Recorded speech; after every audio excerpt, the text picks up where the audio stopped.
Irmãos, eu vos saúdo com a santa e doce paz do Senhor Jesus Cristo. Amém? Amém.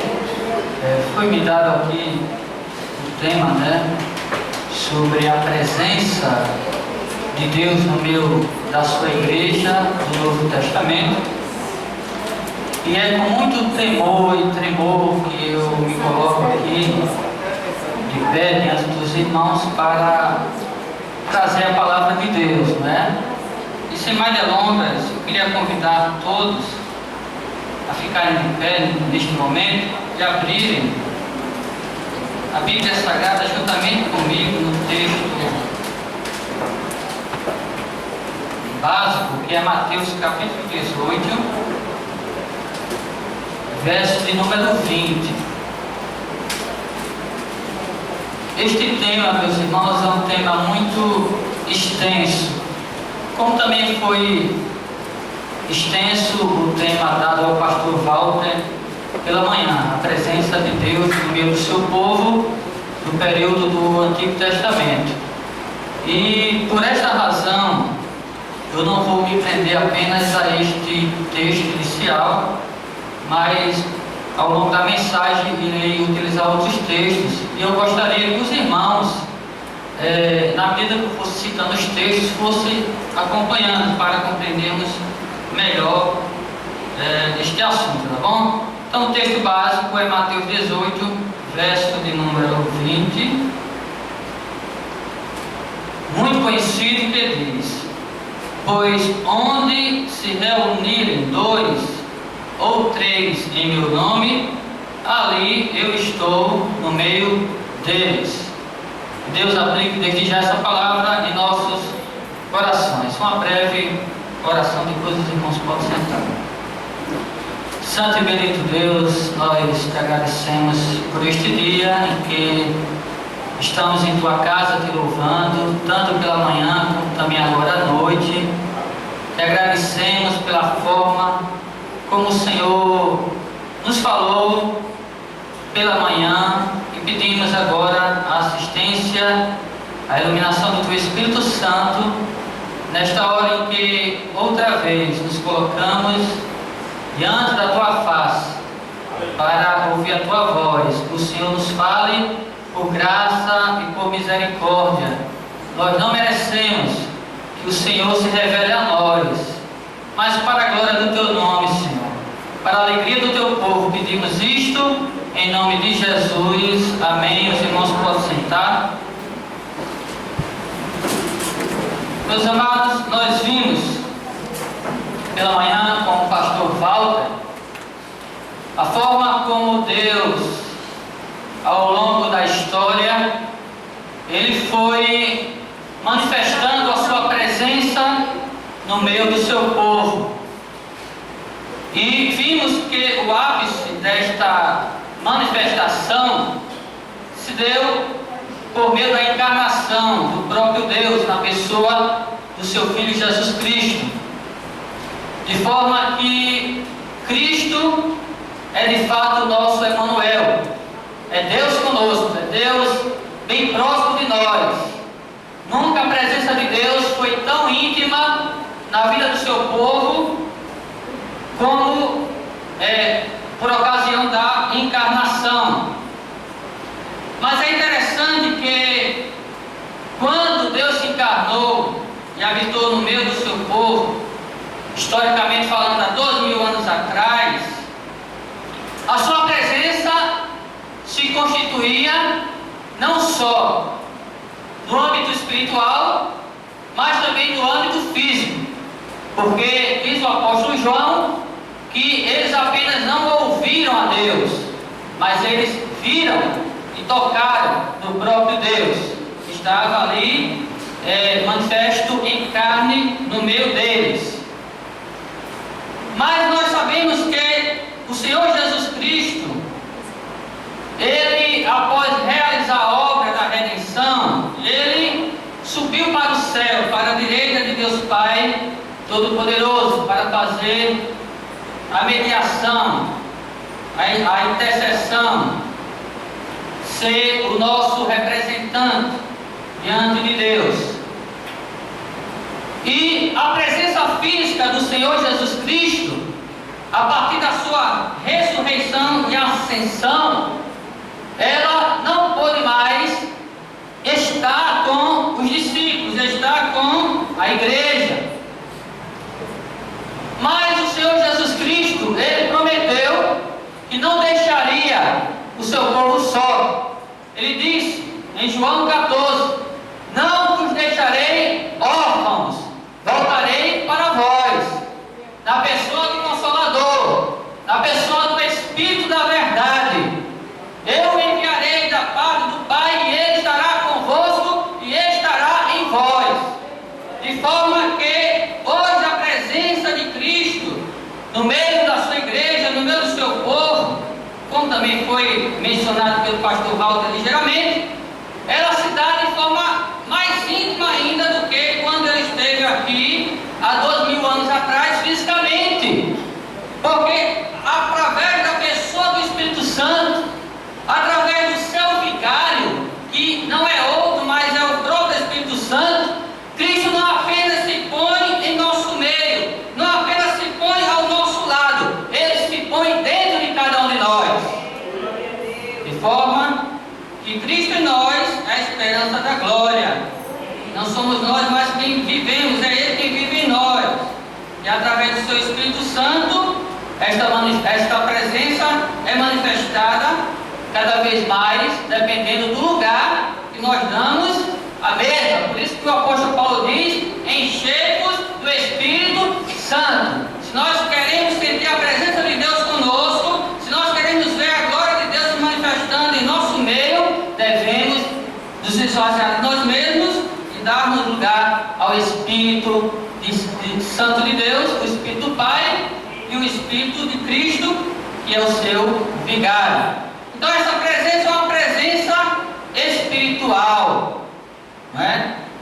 Há quem pense e há quem até queira que a presença de Cristo hoje com o seu povo seja uma presença física. Eu não tenho tempo para falar sobre isto, também não é a pauta aqui da nossa mensagem. Mas precisamos entender isso, que essa presença é uma presença espiritual.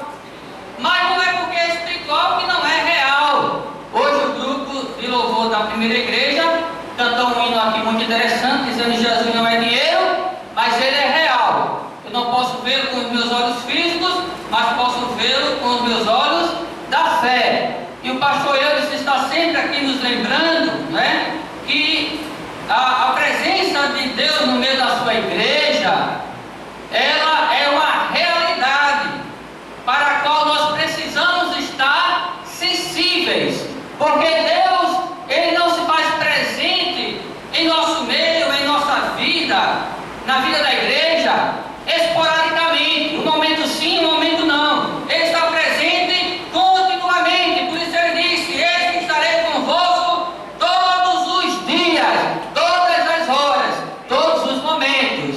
Agora, porque a gente nem sempre sente esta presença, porque nem sempre a gente é impactado por esta presença, o problema está conosco, porque a promessa de Deus é fiel e verdadeira. O problema é que nem sempre nós estamos sensíveis para sentir e experimentar a Shekinah de Deus através da pessoa do Espírito Santo, que é o representante do próprio Cristo. Então, esse texto que nós lemos, ele é bastante enfático, quando ele diz assim: onde estiverem 2 ou 3 em meu nome reunidos, ali estarei eu no meio deles. Isto é uma verdade, uma promessa do Senhor Jesus Cristo.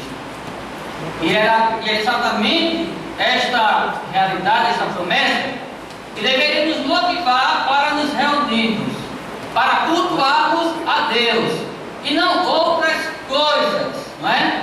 O centro do culto é exatamente a pessoa e a presença de Jesus Cristo, o Filho do Deus vivo. Se isso não nos motivar a virmos à igreja cultuar, meus irmãos, sinceramente nós estamos com problemas em nossa vida espiritual. Agora, antes de expor este texto básico de Mateus 18, eu queria aqui, junto com os irmãos, fazer um passeio em outras partes da Bíblia, do Novo Testamento precisamente, para mostrar o objetivo dessa presença de Deus no nosso meio. O primeiro texto que eu queria que você abrisse é Lucas capítulo 23. A presença de Deus, nós vimos, é uma realidade. Agora, qual o objetivo dessa presença? Primeiro texto que vamos ler aqui, além do texto básico, é Lucas 23, vai nos dar uma boa orientação em relação a este assunto. E eu vou ler aqui uma boa parte deste capítulo, para os irmãos entenderem. A partir do verso 13, Lucas 23, a partir do verso 13. Naquele mesmo dia, 2 deles estavam indo para um povo chamado Emaús, a 11 quilômetros de Jerusalém, e no caminho conversavam a respeito de tudo o que havia acontecido. Enquanto conversavam e discutiam, o próprio Jesus se aproximou e começou a caminhar com eles. Mas os olhos deles foram impedidos de reconhecê-lo. Ele lhes perguntou: sobre o que vocês estão discutindo enquanto caminham? Eles pararam com os rostos entristecidos, e um deles, chamado Cleopas, perguntou-lhe: você é o único visitante em Jerusalém que não sabe das coisas que ali aconteceram nestes dias? Que coisas? Perguntou ele. O que aconteceu com Jesus de Nazaré? Responderam. Ele era um profeta, poderoso em palavras e em obras diante de Deus e de todo o povo. Os chefes dos sacerdotes e as nossas autoridades o entregaram para ser condenado à morte e o crucificaram. E nós esperávamos que era ele que ia trazer a redenção a Israel. Mas hoje é o terceiro dia desde que tudo isso aconteceu. Algumas das mulheres entre nós nos deram um susto hoje, quando foram de manhã bem cedo ao sepulcro e não acharam o corpo dele. Voltaram e nos contaram ter tido uma visão de anjos que disseram que ele está vivo. Alguns dos nossos companheiros foram ao sepulcro e encontraram tudo exatamente como as mulheres tinham dito, mas não viram. Ele lhes disse: como vocês custam a entender e como demoram a crer em tudo o que os profetas falaram. Não devia o Cristo sofrer estas coisas para entrar na sua glória? E começando com Moisés e todos os profetas, explicou-lhes o que constava a respeito dele em todas as Escrituras. Ao se aproximarem do povoado para o qual estava indo, Jesus fez como que ia mais adiante, mas eles insistiram muito com ele: fique conosco, pois a noite já vem, o dia já está quase findando. Então ele entrou para ficar com eles. Quando estava à mesa com eles, tomou o pão, deu graças, partiu e o deu a eles. Então os olhos deles foram abertos e o reconheceram, e ele desapareceu da vista deles. Perguntaram-se um ao outro: não estava queimando nosso coração enquanto ele nos falava no caminho e nos expunha as Escrituras? Levantaram-se e voltaram imediatamente para Jerusalém. Ali encontraram os 11 e os que estavam com eles reunidos, que diziam: é verdade, o Senhor ressuscitou e apareceu a Simão. E então os dois contaram o que tinha acontecido no caminho e como Jesus fora reconhecido por eles quando partia o pão. Foi necessário fazer esta leitura extensa. Eu não vou expor esse capítulo, vou apenas destacar alguns pontos importantes dessa leitura aqui feita. Mas foi necessário fazer essa leitura, meus irmãos, porque a primeira razão pela qual Cristo hoje se faz presente no meio da igreja é exatamente, irmãos, para interagir com o seu povo. Esta é a primeira razão. Cristo está entre nós, ou no meio de nós, ou em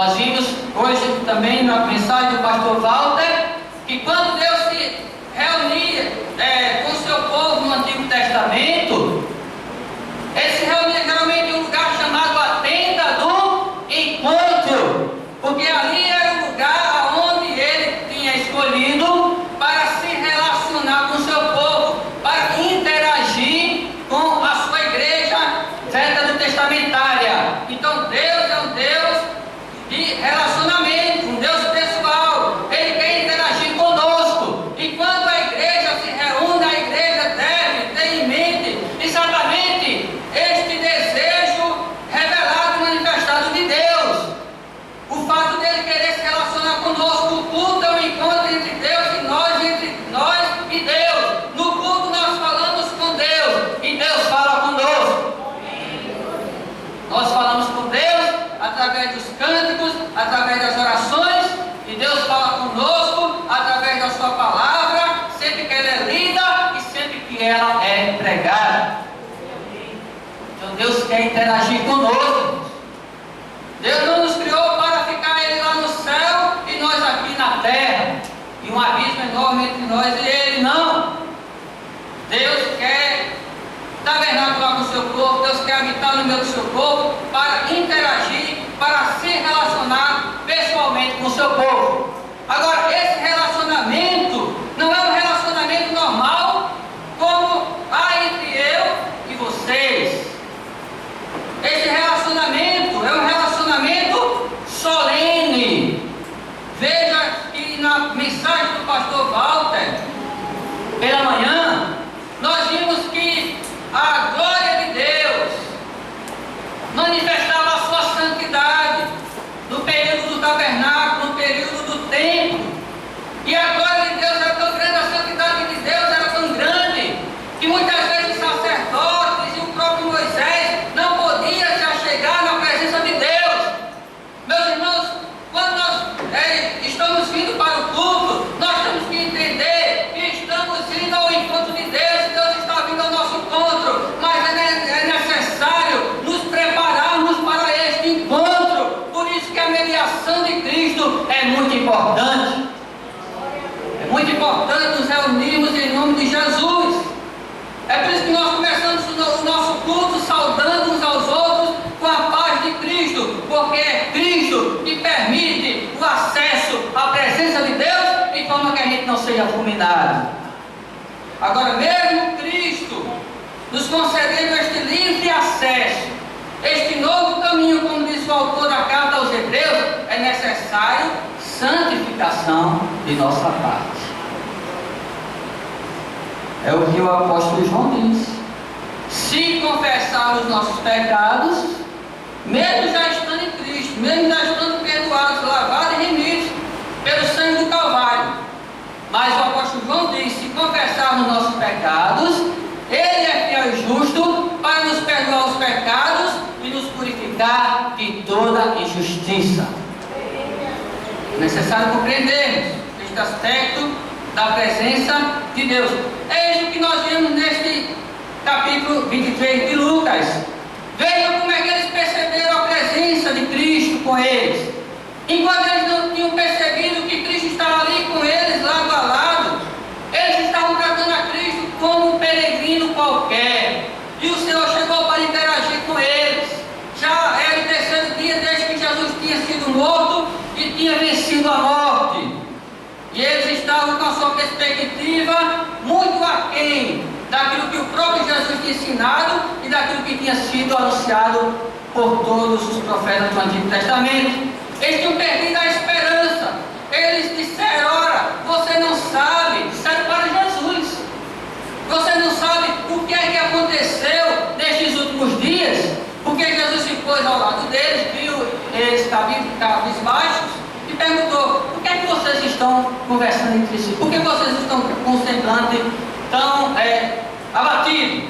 Aí eles falaram: você é o único de Israel que não sabe o que aconteceu com Jesus de Nazaré, que nós considerávamos o Messias, mas hoje é o terceiro dia que ele foi morto e crucificado pela mão dos romanos, e nós esperávamos que ele seria o restaurador da nossa nação. Jesus só escutando aquela conversa, ele desabafando e Jesus só ouvindo, até o momento em que Jesus começou a falar a eles também. E quando o Senhor começou a falar, conforme está aqui no verso 24, 25, o Senhor fez uma repreensão dizendo: como vocês são tardios para compreender tudo que foi dito acerca do Messias, como ele tinha que padecer primeiro, para depois ser glorificado e entrar na sua glória. E Jesus começou ali a expor para eles, meus irmãos, as Sagradas Escrituras. E é interessante que é dito aqui que enquanto Jesus interagia com eles, enquanto Jesus falava com eles, o coração deles começou a se aquecer, começou a arder. E quando Jesus veio e partiu o pão, finalmente as escamas dos olhos deles caíram e eles perceberam que ali era o Senhor presente no meio deles. E quando eles perceberam, eles disseram: fica conosco. E saíram dali anunciando para os demais: é verdade, o nosso Cristo não está morto mais, ele ressuscitou, conforme as mulheres já haviam dito. E aí seus corações se encheram de júbilo, porque eles tinham percebido a presença majestosa do Senhor Jesus Cristo, meu Deus. Meus irmãos, o Senhor interage conosco, de acordo com esse texto aqui, não só dialogando, mas também ensinando a nós os propósitos de Deus, os mistérios de Deus e, acima de tudo, partilhando as bênçãos de Deus com o seu povo. Interessante como Jesus aqui, enquanto conversava com eles e pregava a palavra para eles, explicando o significado das Sagradas Escrituras, ele ia também partindo o pão, distribuindo com eles. E é interessante, meus irmãos, que quando nós nos reunimos, esses elementos estão presentes. Nós estamos falando a Deus, desabafando com Ele, muitas vezes trazendo aquilo que nós acumulamos durante a semana, o nosso estresse, as nossas preocupações, e vamos colocando as nossas expectativas diante do Senhor de uma forma distorcida por causa da nossa perspectiva da vida e das coisas. Mas quando o Senhor começa a falar para nós, quando Ele começa a se revelar para nós, a explicar para nós a razão das coisas acontecerem e como elas acontecem, o nosso coração é quebrantado, o nosso coração é transformado, o nosso coração é renovado, e não há quem venha para o culto, para o meio da igreja, para a presença de Deus, que não seja abençoado, porque Deus, Ele partilha conosco as suas bênçãos, as suas maravilhas, a sua glória e a sua revelação. Por isso que nós não podemos deixar de congregar, porque quando nós deixamos de congregar, nós perdemos todas essas maravilhas da presença de Cristo conosco. Eu tenho uma mensagem preparada, peguei já lá na congregação de José Américo, e nessa mensagem eu explico que não há um culto em que, ao nos reunirmos para cultuar ao Senhor, a gente não seja abençoado. Não há um culto, porque Cristo quer interagir conosco, Ele é um Deus pessoal, Ele quer se relacionar conosco. Agora, com as devidas ressalvas, né, irmãos? Precisamos estar atentos ao que Ele está manifestando, o que Ele está revelando, o que Ele está partilhando conosco. Porque hoje a gente tem uma perspectiva, às vezes, diferente daquela que a palavra de Deus nos revela. No final da mensagem que eu quero mencionar algumas coisas nesse sentido. Então, esta é a primeira razão da presença de Cristo no meio do seu povo, no Novo Testamento. A segunda razão está no Evangelho de João, capítulo 20. Abra aí no Evangelho de João, capítulo 20, a partir do verso 19. Quando é dito assim, vou ler também para ganhar tempo. Ao cair da tarde daquele primeiro dia da semana, estando os discípulos reunidos, as portas trancadas por medo dos judeus, Jesus entrou, pôs-se no meio deles e disse: Paz seja com vocês. Tendo dito isso, mostrou-lhe as mãos e o lado. Os discípulos alegraram-se quando viram o Senhor. E novamente Jesus disse: Pai seja com vocês. Assim como o Pai me enviou, eu os envio. E com isso soprou sobre eles e disse: recebam o Espírito Santo. Se perdoarem os pecados de alguém, eles estarão perdoados. Se não os perdoarem, não estarão perdoados. Tomé, chamado Dídimo, um dos 12, não estava com os discípulos quando Jesus apareceu. Os outros discípulos lhe disseram: vimos o Senhor. Mas ele lhes disse: se eu não vir as marcas dos pregos nas suas mãos, não colocar o meu dedo onde estavam os pregos e não puser a minha mão no seu lado, não crerei. Uma semana mais tarde, os seus discípulos estavam outra vez ali e Tomé com eles. Apesar de estarem trancadas as portas, Jesus entrou, pôs-se eles e disse: Pai seja com vocês. E Jesus disse a Tomé: coloque o seu dedo aqui, veja as minhas mãos, estenda a mão e coloque-a no meu lado, pare de duvidar e creia. Disse Tomé: Senhor meu e Deus meu. Então Jesus lhe disse: porque me viu, você creu? Felizes os que não viram e creram. Meus irmãos, interessante que esta é uma das primeiras manifestações do Senhor Jesus Cristo após a ressurreição, juntamente com aquela que nós acabamos de ver no caminho de Emaús. E aqui nós vimos outros elementos que se destacam quando Cristo se coloca no meio do seu povo, se manifesta no meio da igreja. Através desse texto nós vimos que o Senhor está no meio do seu povo não apenas para se relacionar, não apenas para interagir, mas Ele está para fortalecer a fé daqueles que são seus, das suas ovelhas, dos seus discípulos. Porque neste texto aqui nós vemos que os discípulos estavam reunidos, não para cultuar, eles estavam aqui reunidos com medo. Eu não sei a razão que aqueles discípulos do caminho de Emaús estavam ali conversando, vamos dizer, reunidos de alguma forma. Mas aqui diz que os discípulos estavam reunidos porque estavam com medo também de serem perseguidos por causa da fé e, quem sabe, ser morto também. E eles estavam ali com as portas trancadas. De repente o Senhor, mesmo com as portas trancadas, se põe no meio deles e diz uma palavra muito importante que é: paz seja com vocês. E é dito que o Senhor falou isto não apenas uma vez, mas Ele falou isto 2 vezes. E quando ele 8 dias depois se apresentou no meio deles, mais uma vez, novamente a sua saudação inicial não foi bom dia, não foi boa tarde, não foi boa noite, mas foi outra vez: paz seja com vocês.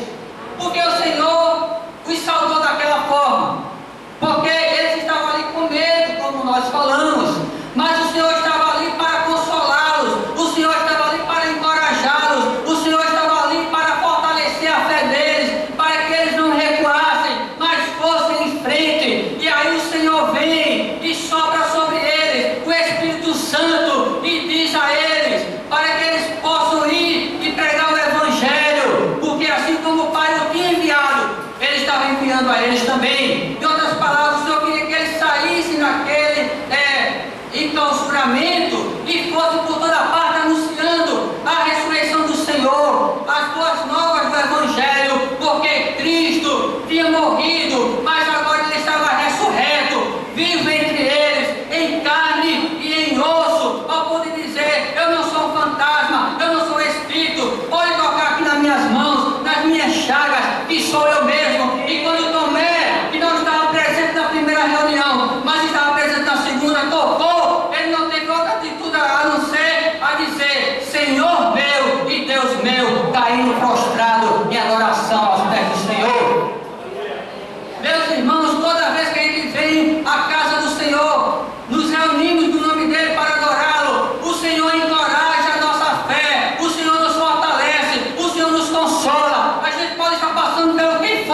gente sai com a fé lá em cima. Às vezes a gente vem com a fé lá embaixo, mas a gente sai com a fé restaurada. Por isso que a gente tem que pedir a Deus: Senhor, restaura a minha fé, aumenta a minha fé, renova a minha alma, porque este é o desejo do Senhor para nossas vidas. Quando nós nos reunimos, nós não nos reunimos para passar tempo, nós não nos reunimos para brincar, nós não nos reunimos para nos entreter, nós não nos reunimos para rever os amigos. Tudo isso pode fazer parte do culto, sim, mas acima de tudo, nós nos reunimos para sentir a presença de Deus, para Ele se relacionar conosco e também para Ele fortalecer a minha e a tua fé. E não há quem realmente venha para o culto cultuar, ter um encontro com Deus e não saia com a fé fortalecida. A não ser que venha com outro objetivo, né? Vou passar aqui para o terceiro do texto. Está em Apocalipse. Isso aqui não vou ler não, vou só mencionar. Está em Apocalipse capítulo 2 e capítulo 3, é muito conhecido. Aquela passagem onde o Senhor Jesus, Ele ordena que João escreva para as igrejas da Ásia, as 7 igrejas da Ásia. E aqui a gente extrai um princípio muito importante. Além do Senhor interagir conosco, além do Senhor fortalecer a nossa fé, o Senhor está no nosso meio, no meio da igreja, para sondar e julgar-nos. Quando a gente lê o que é relatado aqui para estas igrejas, nós vemos que aqui o Senhor aprova algumas delas, orienta outras e reprova mais outras. Ele escreve para as igrejas de Éfeso, Esmirna, Pérgamo, Tiatira, Sardes, Filadélfia e Laodiceia. A igreja de Filadélfia diz: Laodiceia é reprovada, junto com a igreja de Esmirna.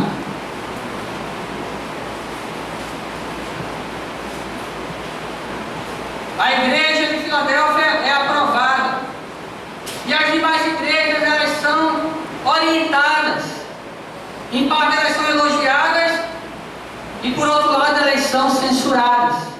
E a cada uma delas o Senhor faz uma advertência dizendo onde elas têm errado e fazendo uma promessa, caso elas se arrependem e se convertam. Então o Senhor está presente no meio da igreja também para sondar o seu povo e para julgar o seu povo, meus irmãos. A Bíblia diz que Deus julgará os impuros e os adúlteros, julgará o mundo. É o estudo do pastor aqui nas terças-feiras à noite, o culto de oração, estudo da escatologia, haverá o juízo do trono branco, onde todos serão colocados diante de Cristo para ser julgados. Uns serão colocados à direita e outros à esquerda. Mas antes desse julgamento haverá o julgamento da igreja, porque o apóstolo Pedro diz que o julgamento deve começar pela casa de Deus. E porque é que Cristo sonda a igreja e a julga, meus irmãos? É como diz o apóstolo Paulo, para não sermos condenados com o mundo.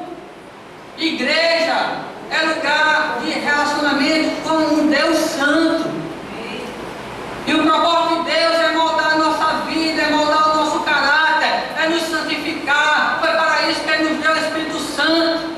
Ele quer tirar de nós tudo que não é do seu agrado, quer nos encher do seu Espírito Santo. Mas muitas vezes nós damos lugar à carne, muitas vezes nós damos lugar ao mundo, e a gente vai se enchendo das coisas que não agradam a Deus. E é necessário o Senhor fazer a poda, é necessário o Senhor tratar conosco, e por isso Ele vem para o meio da igreja também sondar e também julgar o seu povo, aprovando uns, reprovando outros e orientando aos demais. Meus irmãos, se este diagnóstico que o Senhor Jesus deu às igrejas da Ásia fosse dado hoje às igrejas do Brasil e às igrejas do século XXI, nós teríamos mais igrejas reprovadas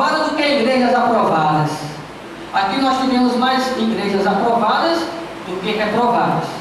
Mas se fosse feito hoje, esta sondagem, esse julgamento, hoje seria exatamente o contrário, o veredito, porque, infelizmente, nós não temos levado a igreja, que é a casa de Deus, a coluna e o fundamento da verdade, a sério como nós deveríamos levar. E o Senhor sondando a igreja, e o Senhor julgando a igreja, e o Senhor passeando no meio da igreja, mas não é para passar a mão na cabeça das pessoas, não é para fazer o gosto de ninguém, mas é para levar as pessoas para fazer a sua vontade, que é boa, agradável e perfeita. Veja, o mundo está pulando o carnaval, o mundo está nos prazeres da carne, e a igreja não pode ser igual ao mundo. A igreja tem que ser diferente do mundo. Para isso ela já foi separada, já foi santificada. Mas tem muita gente que não tem entendido esta separação que o Senhor faz entre o mundo e o seu povo, que é a igreja. Quantos crentes, antes eu só ouvia falar isto, mas agora através desse tal de Facebook a gente vê as coisas, né? Antes eu só ouvia falar que no tempo de carnaval muitos crentes se desviavam da igreja, e em outros períodos do ano.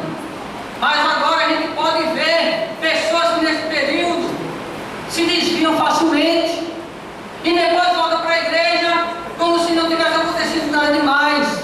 Eu estava falando ontem, após o programa com o pastor Deus, essa questão do casamento entre os crentes hoje. Antigamente no mundo era assim, casava, descasava, recasava, mas hoje, infelizmente, isso tem acontecido no meio da própria igreja, e as pessoas não veem nada demais nisso aí, veem isso aí como algo normal, e acham que o Senhor não está vendo, acham que o Senhor não está sondando, acham que o Senhor não está julgando, acham que o Senhor está aprovando, aplaudindo, e não é assim, irmãos. O Senhor está no nosso meio para nos orientar o caminho certo, o caminho da vida eterna, que não é largo, é estreito, mas que conduz à salvação. E há promessas para quem vencer, há promessas para quem perseverar, há promessas para quem obedecer. E com isso eu quero passar para o último ponto, que está exatamente no texto básico, Mateus 18, e também vou ser breve aqui. O que eu tinha de falar, eu vou falar. Mateus 18, um texto muito conhecido, que nós muitas vezes usamos para tratar apenas da realidade de Deus no meio da sua igreja. Sempre quando a gente está realizando algum culto, principalmente quando falta os irmãos, quando falta a maioria, aí o nosso consolo é este versículo aqui. Não, irmão, não importa a quantidade. Onde tiver 2 ou 3 reunidos no nome do Senhor, ali o Senhor está presente. Mas o interessante é que este texto não nos foi dado somente para confirmar que Deus de fato está presente no meio da sua igreja. Esse texto nos foi nos dado para mostrar que Deus se faz presente no meio do seu povo também, para pastoreá-lo e governá-lo. É exatamente a consequência do que nós vimos em Apocalipse 2 e 3. O Senhor está para sondar e julgar, e ao mesmo tempo pastorear e governar aquilo que lhe pertence por direito, aquilo que ele comprou com o seu próprio sangue. Se ele tivesse comprado com prata e ouro, ele já tinha todo o direito. Imagine ele tendo dado o seu próprio sangue para comprar. Interessante que antes de Jesus dar essa garantia, onde tiver 2 ou 3 reunidos no meu nome, estaria ali no meio. O Senhor está falando aqui sobre disciplina. O Senhor está falando aqui sobre crentes, discípulos que erram o alvo, que saem do caminho. E Ele vai dando as diretrizes, Ele vai criando critérios aqui para a vida do seu povo. E vai dizendo: olha, se alguém pecar, que outro chegue para ele, tente ganhá-lo, reconciliá-lo. Se não for possível, que chame algumas testemunhas. Se não for possível, que chame a igreja. E se o camarada não se arrepender de jeito nenhum, se ele não se converter do seus maus caminhos, que ele seja excomungado, tratado como publicano e pecador. E é exatamente depois disso que imediatamente o Senhor vai dizer: pode fazer isto, porque quando estiverem reunidos 2 ou 3 em meu nome, eu vou estar lá no meio, dando a sanção, dando a minha aprovação. Porque, meus irmãos, o relacionamento entre Deus e a sua igreja não é um relacionamento solto. É um relacionamento íntimo, que exige compromisso. A gente não pode ser crente sem compromisso, como diz o grupo Logos. Temos que ter compromisso com o Senhor, com a obra do Senhor. A gente não pode viver a vida com Cristo de todo jeito, como um publicano e como um pecador. Citei o caso do divórcio, que é comum hoje no meio da igreja, mas hoje também é comum no meio da igreja mentir, viver uma vida de mentira. É comum na vida da igreja hoje, entre os jovens, a fornicação. Está um tempo de se reunido, no café da manhã dos pastores, e os pastores coçando a cabeça. Uma das coisas que tem preocupado nos pastores é essa questão dos recasamentos. E outra coisa é a questão da vida sexual livre da juventude, que muitos já não sabem mais como tratar. E o pastor disse que teve que chamar alguns jovens da sua igreja para tratar e disse: olha, é o seguinte, aqui no bairro da cidade tem muitas igrejas, vocês podem escolher qualquer uma para congregar. Agora aqui na nossa igreja, pela graça de Deus, a gente vai procurar seguir o evangelho como ele é. Aqui tem disciplina, ou vive em santidade, ou então pode procurar outro lugar para congregar. E sabe qual foi o resultado? Ele ganhou aqueles irmãos. Muitos não querem mais realizar disciplina na igreja por medo que as pessoas saiam da igreja. Então vamos deixar as pessoas viverem de todo jeito. Mas, meus irmãos, se Cristo quer na sua presença pessoas de todo jeito, não, o Senhor quer mudança. E ele disse: há alegria nos céus quando há um pecador que se arrepende na face da terra. Há alegria no céu entre os anjos. O Senhor se faz presente no meio da igreja para libertar vidas, para salvar vidas, para santificar vidas. E eu quero concluir dizendo o seguinte: talvez alguém tenha achado esquisita a minha mensagem. Aí vocês viram como passeamos pela Bíblia. Como diz o pastor Gilvan Rodrigues, aqui não teve nada de invenção, porque eu não sou nenhum inventor. Eu sou um pregador pela graça de Deus. Porque nem de pregar eu gosto. Porque ser porta-voz de Deus é muita responsabilidade, irmãos. Mas como disse o apóstolo Paulo: ai de mim se eu não pregar o evangelho. Eu não fui chamado para ser cientista, eu não fui chamado para ser empresário, eu não fui chamado para ser advogado, eu fui chamado para ser pregador da palavra de Deus.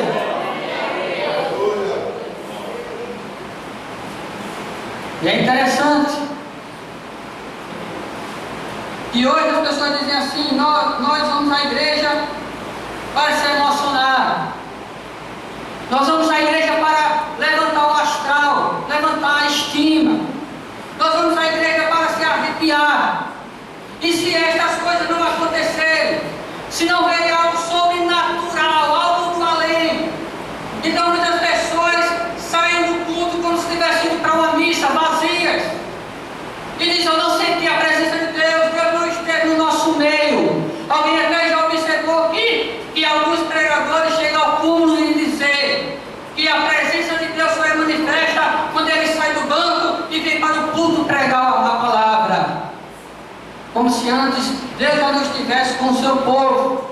Então as pessoas têm várias perspectivas hoje da presença de Deus e da sua manifestação, e até da razão dela na vida da igreja. Mas eu quero dizer para os irmãos nesta noite, para concluir, que de fato nós podemos nos emocionar no culto, nós podemos saltar de alegria no culto, pode ocorrer milagres e maravilha no culto, mas tudo isso é consequência, tudo isso acontece por tabela. A razão maior é o Senhor se relacionar conosco, a razão maior é Deus fortalecer a nossa fé, a razão maior é o Senhor nos sondar e julgar, a razão maior é o Senhor nos pastorear.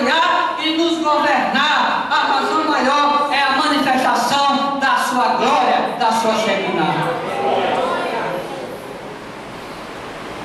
Há pessoas que não querem mais ser pastoreadas, nem por aqueles que o Senhor Jesus bota na igreja, nem pelo próprio Jesus mais. Jesus é o pastor supremo por excelência. E é dito pelo apóstolo Paulo na carta aos Efésios que ele deu à igreja pastores para edificar o seu povo. E nós precisamos, irmãos, aceitar, nos submeter ao pastoreio do bom pastor, ao governo do bom pastor. Ele diz que o caminho é estreito, é apertado, mas conduz à vida eterna. Ele quer nos guiar pelas veredas da justiça. E ainda que a gente passe pelo vale da sombra da morte, não estaremos sozinhos. Ele vai estar conosco. Ele vai estar conosco até a consumação dos séculos. Ele é o nosso pastor. E mesmo que Ele tenha que quebrar nossas pernas para a gente não fugir da sua presença, que a gente agradeça a Ele, porque Ele sabe o que faz. O presbítero Jesus estava dizendo um dia desse que o verdadeiro pastor, ele não passa a mão na ovelha quando a ovelha ela se desgarra, aquela ovelha fujona. O que é que ele faz, irmão Gênesis? Ele quebra a perna da ovelha para ela não fugir. Mas que crueldade de Jesus! Causar dor no seu povo, causar dor nas suas ovelhinhas. Que pastor é esse? Pastor mais desumano. Meus irmãos, é melhor Jesus nos quebrar do que a gente ser quebrado pelo mundo. O mundo não tem o que dar. Não adianta fugir da casa de Deus, da presença do Senhor, e ir para o mundo onde há trevas, onde há pecado, onde há condenação. É melhor ficar aqui nas mãos do bom pastor, porque nada nos faltará. Ele vai nos guiar às águas tranquilas e a verdes pastos, porque Ele está conosco. Para consolar, para se relacionar, para julgar, para pastorear e, acima de tudo, para manifestar a sua verdadeira glória. Vamos ficar de pé. Eu tinha de falar, eu falei. O recado foi dado agora. Que o Espírito Santo possa comunicar aos corações, aos ouvidos, aquilo que só Ele pode comunicar. Santo e bendito Deus, em nome do Teu Filho Jesus Cristo, nós queremos Te bendizer nesta hora, por sermos ovelhas do Teu pasto, por sermos propriedade exclusiva do Senhor, apesar das nossas falhas, apesar dos nossos pecados. Estamos conscientes dos nossos maus caminhos. Estamos conscientes que precisamos melhorar. E estamos conscientes, Senhor, de que não temos força suficiente para nos santificar a nós mesmos. Mas nesta hora nós clamamos a Ti. Nesta hora nós confessamos as nossas culpas. Porque, Senhor, se confessarmos nossos pecados, Tu és fiel e justo para nos purificar de toda impureza. E nós queremos ser sarados por Ti. Nós queremos ser tratados por Ti. Nós queremos, Senhor, progredir em nosso relacionamento com o Senhor. Tira de nós o que não é do Teu agrado. Vem, Senhor, governar a nossa vida. Que não vivamos mais nós, mas que o Senhor viva em nós. Porque o Senhor em nós é a esperança da glória. Obrigado pela Tua presença constante conosco, até a consumação dos séculos, pela Tua presença neste dia, e principalmente agradecemos antecipadamente pela Tua presença que iremos desfrutar por toda a eternidade. Convertes que não são convertidos, libertos que precisam ser libertos, renovos que precisam de renovo, Senhor. Faz a obra do Teu Espírito Santo, porque agindo o Senhor, ninguém impedirá. Manifesta a Tua Shekinah, a Tua glória, porque a Tua presença, Senhor, é uma realidade no nosso meio, e nós dizemos para Ti: Tu és bem-vindo em nosso meio.